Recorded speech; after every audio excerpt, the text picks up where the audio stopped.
नमस्कार, मी सुलभा गाडगे. माझे YouTube channel Suhana सफरमध्ये आपलं स्वागत आहे. सफर सुहाना होता, पण आयुष्याची वाट सरळ साधी नसतेच. टक्के टोणपे खावे लागतात, मार्गात अडथळे येत असतात. पण भगवंताच्या कृपेने मार्ग सुकर झाला. स्वातंत्र्य प्राप्तीनंतर आपल्याला मिळाली अपूर्व देणगी अंदमान.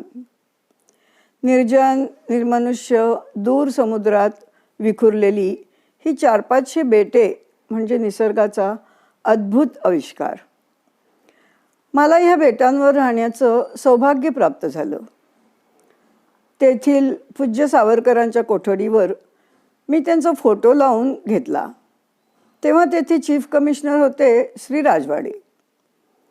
अंदमानमधून सुट्टीवर आम्ही आलो तेव्हा मुंबईला पूज्य सावरकर अत्यवस्थ होते. मुंबईला माझ्या मामाच्या घरासमोरच त्यांचे घर होते. त्यांना भेटायची परवानगी नव्हती, पण मी सांगितलं की मी आत्ताच अंदमानहून आले आहे आणि तेथील त्यांच्या कोठडीवर मी त्यांचा फोटो लावला आहे. मला नुसतं दर्शन घेऊ द्या. मला परवानगी मिळाली आणि वीर पुरुषाच्या चरणस्पर्शाने मी पावन झाले, धन्य झाले. आयुष्यातल्या अडचणी पार करत मी पोहोचले शेवटच्या टप्प्यावर आणि समोर दिसली काळी कुट्ट भयानक दरी. मी थिजले जागच्या जागी. आता काय करू? मागे फिरणे अशक्य आणि पुढेही भयानक दरी.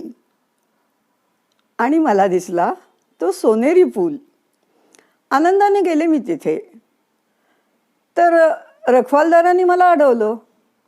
तो म्हणाला, थांबा, हा पूल सर्वांसाठी खुला आहे आणि तुम्हाला कोणताही कर नाही द्यावा लागणार, पण काही अटी आहेत ज्यांचे पालन केले तरच तुम्हाला जाता येईल. मी म्हटलं, सांगा तुमच्या अटी. पहिली अट, हा पूल अतिशय संकीर्ण आहे. ह्यावरून एका वेळी एकच व्यक्ती जाऊ शकते. कुठचेही ओझे बरोबर नको. तेव्हा काम, क्रोध, लोभ, मोह, माया ही सर्व गाठोडी सोडून द्या आणि एकटे जा. पण भगवंताची साथ तर हवीच हवी. काय करावं? आता मी ठरवलं, स्वतःला सोडते. मी सोडीन.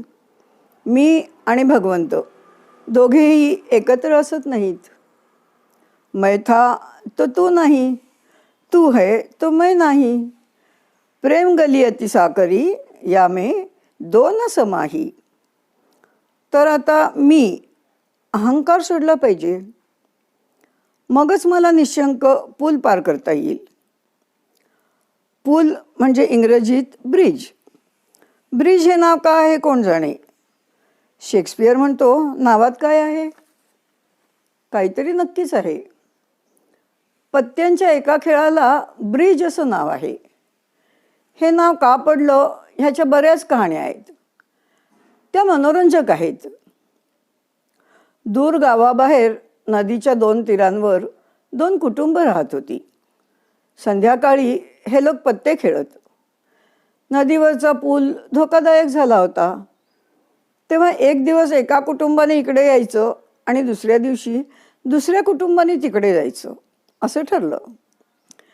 खेळ संपल्यावर जाणारं कुटुंब म्हणे, thank God, it's your bridge tomorrow. दुसरी कहाणी अशी, युद्धकाळात ह्या पुलावर सैनिकांची गस्त असे. 3 जण ड्युटीवर असत. आळीपाळीनी 2 जण पत्ते खेळत आणि 3रा गस्त घाले. तर अशी नावाची गंमत. एक गोष्ट मात्र आहे, ब्रिज खेळण्यासाठी धाडस मात्र लागतं. पत्ते खेळण्यासाठी कसलं आलंय धाडस? हां, नवऱ्यांना भीती असेल की खेळ चुकला तर बायको लाटणं घालेल डोक्यात. पण बायकांना कसली भीती? पण सांगते तुम्हाला, भीती धाडस लागतं. आम्ही सांगलीला राहायचो. 2 मुली, त्यातली एक कन्या मोठी सांगलीला स्थायिक झालेली आणि ती डॉक्टर. त्यामुळे तिचा आधार आहे आणि गाडगे सांगलीचे. त्यामुळे आमची जमीन, शेत सगळं सांगलीलाच होतं. त्यामुळे आम्ही इथे घर बांधलं आणि राहायला लागलो. पण कंटाळा यायचा, मग मी पुण्याला जायची. पुण्याला भरपूर पत्ते, ब्रिज खूप खेळायला मिळे. 3 दिवस तिथे टुर्नामेंट असत, गुरुवार, शनिवार आणि रविवार.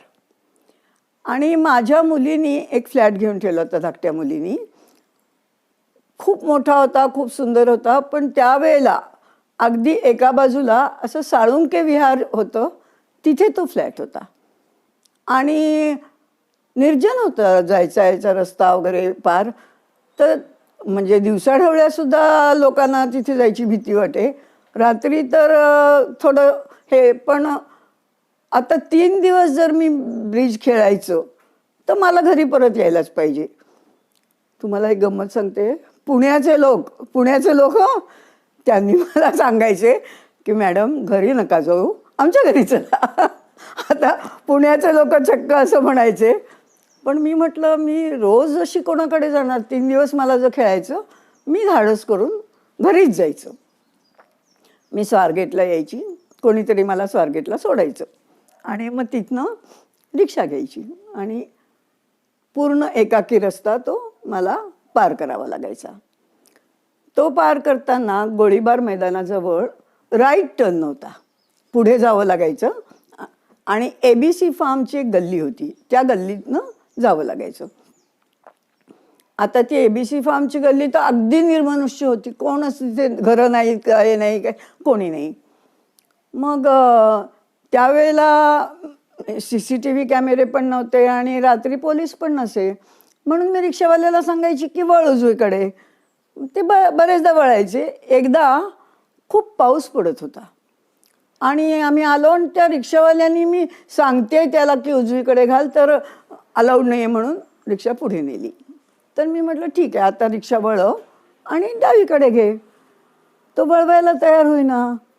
मग तो काय करतोय म्हटलं, तर तो ABC फार्मच्या गल्लीत ती रिक्षा घालायला लागला. आता ती रिक्षा त्या गल्लीतनं एकटी जाणार, सुनसान म्हटल्यावर भीती तर वाटतच होती. काय करावं, मी पर्स उघडली, पेन काढलं, टोपण काढून त्याच्या मानेवर जोरात ते असं खुपसलं, म्हणजे चक्क. आणि त्याला सांगितलं ही सुरी तुझ्या मानेवर लावलेली आहे, तू आत्ताच्या आत्ता रिक्षा वळवली नाहीस तर मी आत खुपसीन. म्हटल्यावर त्यांनी रिक्षा वळवली, मुकाट मला नेलं आणि सोडलं. तरी मी मात्र मग पोलिसांना फोन केला आणि कंप्लेंट केली त्याची. आणि त्यांना सांगितलं पण की तुम्ही काय ॲक्शन घेताय हे मला कळवा. तर 6 महिने त्याचं हे मग जप्त झालं लायसन्स. हे मला धाडस करावं लागलं ब्रिज खेळण्यासाठी आणि प्रसंगावधान हे दोन्ही कामी आलं. म्हणून म्हटलं की ब्रिज खेळण्यासाठी धाडस लागतं. तर नवऱ्यानं सुद्धा धाडस लागतो, कारण त्यांच्या बायका जर ब्रिज खेळत नसतील तर त्यांना नवऱ्याने खेळलेलं अजिबात आवडत नाही. आणि ही भीती असतेच सारखी केव्हा आपल्या डोक्यात लाटणं बसेल, म्हणून नवरे बिचारे घाबरून असतात. पण मग त्याच्यासाठी ते वेगळ्या वेगळ्या युक्त्या असतात. बायकोला हे झालं छानसा गजरा घेऊन द्यायचा, तिच्यासाठी ज्या दिवशी टुर्नामेंट असेल सकाळी आपण स्वयंपाक बनवायचा, म्हणजे ती खुश राहील. असे अनेक नवऱ्यांना करामती कराव्या लागतात, अजूनही लागतात. कारण ब्रिज खेळणारे असे वेगळेच लोक असतात. त्या नवऱ्यांच्या बायका ब्रिज जवळजवळ नसतातच आणि ज्या बायका खेळतात त्यांचे नवरे खेळत नाहीत.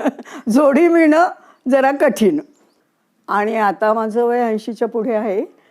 खेळायला जायची माझ्या मर्जीप्रमाणे. म्हणून मला सारखं एकटीने, आणि टुर्नामेंट ज्या असायच्या Poona club, ladies club, Hirabag, Deccan, Regency, अशा वेगळ्या वेगळ्या याच्यामध्ये असायच्या ज्या आमच्या बाजूला काहीच नव्हतं. आणि तिकडे येणारं पण कोणी नसल्यामुळे मला कोणी सोडायला पण यायचं नाही. आग्रह मात्र करायचे की जाऊ नका रात्री, आमच्या घरी चला. पण ते मी ठरवलं होतं की मी कोणाकडेही जाणार नाही, मी घरी पोचलंच पाहिजे.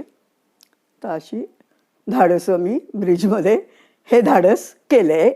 प्रसंगावधान कायम ठेवलं आहे. पत्ते म्हटलं की समजूत अशी की जुगार खेळायचे नाहीत. पुरुषांनी तर नाहीच, पण बायकांनी तर अगदी अरे बापरे, हा फारच मोठा गुन्हा. मग त्या काळात मी तुम्हाला एक गंमत सांगते. त्या काळामध्ये आम्ही कलकत्त्याचे आहोत. कलकत्त्याला माझे वडील सेटल झाले होते. तर माझी आई पत्ते खेळायची. वडील तर ब्रिज खेळायचेच, पण आई ब्रिज खेळायची नाही. कारण त्यावेळेला ब्रिज म्हणजे अत्यंत इंटेलेक्च्युअल लोकांचा हा गेम. त्यातनं त्याचे कॉल सगळे इंग्लिशमधनं द्यायचे. नोटरूम म्हणायचं, हे म्हणायचं. तर त्या आईला वाटायचं की, आणि वडिलांची पण ठाम समजूत होती की बायकांची अक्कल ही चुलीपुरतीच असते. त्यामुळे त्यांनी पण कधी असं एनकरेज केलं नाही. माई रमी खेळायची आणि मस्त खेळायची. आणि त्यावेळेला ती रमी खेळायला बाहेर जायची. त्यांचं एक ज्ञानेश्वरी मंडळ होतं, मग त्यांचं भिशी, मग असे त्यांची बरीच मंडळं होती आणि ती त्याच्यामध्ये सक्रिय होती अगदी. तर त्यावेळेला ती रमी खेळायची. हा रमी खेळ त्यावेळेला नुकता सुरू झाला होता. पुढे ही रमी इतकी भारी झाली की ती नुसती डोक्यावरच बसली नाही, सर्व व्याप्त झाली. आणि ब्रिजला तर तिने गुंडाळूनच ठेवलं. पण ब्रिज म्हणजे हा जो खेळ आहे, हा नुसता खेळ नाही आहे. ही जगायची एक पद्धत शिकवते तुम्हाला ब्रिज. आणि मुख्य म्हणजे ब्रिज खेळलं की अल्झायमर होत नाही. तर पुण्याला 96-97 वर्षाचे एक सर होते, गोखले नाव त्यांचं. त्यांना ऐकायला अजिबात यायचं नाही, बोलता नीट यायचं नाही, पण ते ब्रिज खेळायचे. नुसतं खेळायचं नाही, सुंदर खेळायचे. आणि नेहमी जवळजवळ त्यांचा पहिला नंबर यायचा. आणि तिथे सगळेजण म्हणायचे, ये गोखले तो जीते हैं, ब्रिज खेल के. कारण ब्रेन तल्लख त्यांचं खेळल्यामुळे. कारण आपल्याला अल्झायमर व्हायला लागला तर डॉक्टर आकडेमोड करायला सांगतात. आणि ब्रिजमध्ये सतत आकडेमोड करावी लागते सारखं. आपल्याकडचे किती पॉईंट, त्यांचे किती, पार्टनरचे किती, असं सारखी बेरीज वजाबाकी करत बसायला लागतं. त्या आकडेमोड करण्यामुळे अल्झायमर होत नाही. हे ब्रिजचं वैशिष्ट्य आहे. वेळ जातो, एक चांगलं हे आहे, हे तर आहेच, पण अल्झायमर होत नाही हे अगदी उघड मोठं उदाहरण आहे. तर आता ब्रिजविषयी मी तुम्हाला आणखीन थोडी माहिती देणार आहे. ती सांगते. तुम्हाला कंटाळा येऊ नये म्हणून मी काय केलं माहिती आहे का. आणि तसं पण कोणी मी नुसतं जर ब्रिज खेळा म्हणून सांगितलं किंवा ते कसं खेळायचं असं शिकवायचा प्रयत्न केला तर कोणी ऐकणार नाही. म्हणून मी काय केलं आहे, गोष्टी केल्या आहेत. त्या गोष्टी सांगते तुम्हाला. बहुतेक त्या तुम्हाला आवडतील. बघा आता.